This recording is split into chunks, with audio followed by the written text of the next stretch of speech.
ओम नमो भगवते वासुदेवाय नमः।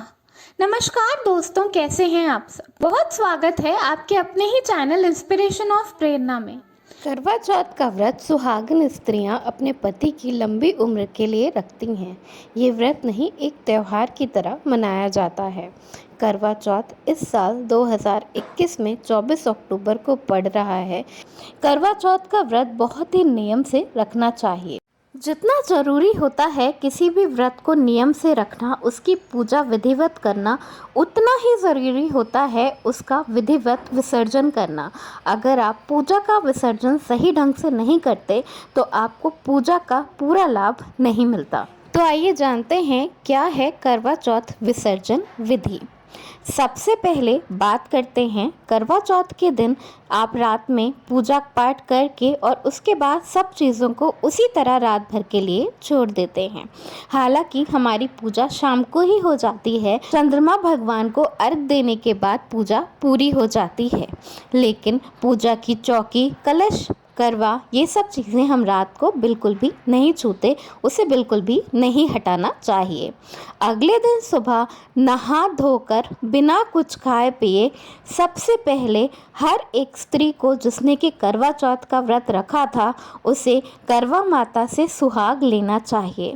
सुहाग लेने की विधि यह होती है कि सबसे पहले गौरी माता को 7 बार सिंदूर लगाएं और उसके बाद 5 बार अपने मांग में सिंदूर भरें और उसके बाद फिर से सीधे हाथ से 7 बार गौरी माता को सिंदूर लगाएं। इसके बाद सेम यही प्रोसेस आपको करवा माता के ऊपर भी करना है। करवा माता को 7 बार सीधे हाथ से सिंदूर लगाइए, से अपने मांग में 5 बार सिंदूर लगाइए और फिर 7 बार करवा माता को सिंदूर लगाइए। ये होता है सिंदूर लेने की विधि। इसके बाद आपको करना क्या है कि आपको कलश के जल को पूरे घर में छिड़क देना है। नारियल कई लोग विसर्जित कर देते हैं और कई लोग तोड़कर खा लेते हैं, तो जिस तरह आपके घर में होता है उस तरह से करें। करवा माता जिसमें आपने जल भर रखा था उसे तुलसी जी में जल को विसर्जित कर दें। अगर आपका करवा मिट्टी का है, करवा माता वाला, तो आप उसे अगले साल दोबारा इस्तेमाल ना करें, क्योंकि मिट्टी के बर्तन पूजा में एक ही बार इस्तेमाल करा जाता है। लेकिन करवा माता वाला करवा कभी भी ऐसे ही तोड़ा, फेंका या विसर्जित नहीं किया जाता। आप उसे अपने गार्डन में रख दें, अपनी बैल्कनी में रख दें, आप कोई भी पेड़ लगाकर उसे रख सकते हैं। इसके साथ साथ जो दूसरा करवा है, जो आपका करवा था जिसमें आपने पूड़ी, हलवा, प्रसाद वगैरह डाला है, उसका प्रसाद आप निकाल कर खा लें और अपने परिवार वालों को भी खिला सकते हैं। आप, आपके पति, आपके बच्चे वो प्रसाद खा सकते हैं। कलश के ऊपर रखा हुआ चावल आप चिड़िया को डाल सकते हैं। करवा पे जो सीकें लगाई जाती हैं वो भी आपको फेंकनी नहीं है, उसे भी इसी तरह अपनी बैल्कनी में या छत पर डाल दें। वो धीरे धीरे अपने आप ही टूटकर ख़त्म हो जाती है, उसे भी ऐसे ही फेंकना या विसर्जित करना नहीं चाहिए। चलनी जिससे कि हम चंद्रमा भगवान को देखते हैं, उसे आप इसी तरह उठा कर रख सकते हैं और अगले साल भी आप उस चलनी का इस्तेमाल कर सकते हैं। हल्दी वगैरह जो आपने पूजा में चढ़ाया था, अगर वो बच गया हो तो उसे इसी तरह उठाकर पेड़ में या किसी सुरक्षित जगह पर डाल दें जहाँ पर किसी का भी पैर ना पड़े।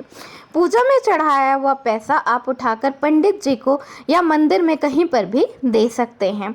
इसके साथ साथ सुहाग का सामान जो आपने चढ़ाया है वो कई स्त्रियां खुद इस्तेमाल करती हैं, तो वो आप खुद भी इस्तेमाल कर सकते हैं या किसी पंडिताइन को या किसी सुहागन स्त्री को इस्तेमाल करने के लिए दे सकते हैं। इसके साथ साथ चौकी पर जो लाल कपड़ा आपने बिछाया है वो कपड़ा आप उठाकर रख सकते हैं और आगे किसी भी पूजा में आप उसे इस्तेमाल कर सकते हैं। पूजा में चढ़ाए हुए फूल, अगरबत्ती या जो भी कुछ बचा खुचा हो उसे बिल्कुल भी उठाकर फेंकना नहीं चाहिए। उसे उठाकर या तो अपनी क्यारी में डाल दें, गमले में डाल दें या किसी ऐसी जगह पर डाल दें जहाँ पर किसी का भी पैर ना पड़े। दिए में अगर बत्ती बची हुई है तो उसे भी उठाकर ऐसी जगह पर डालें जहाँ पर किसी का पैर ना पड़े। इसके बाद चौकी को उठाकर सुरक्षित जगह पर रख दें और पूजा की जगह पर बिल्कुल भी उस दिन झाड़ू पोछा ना लगाएं।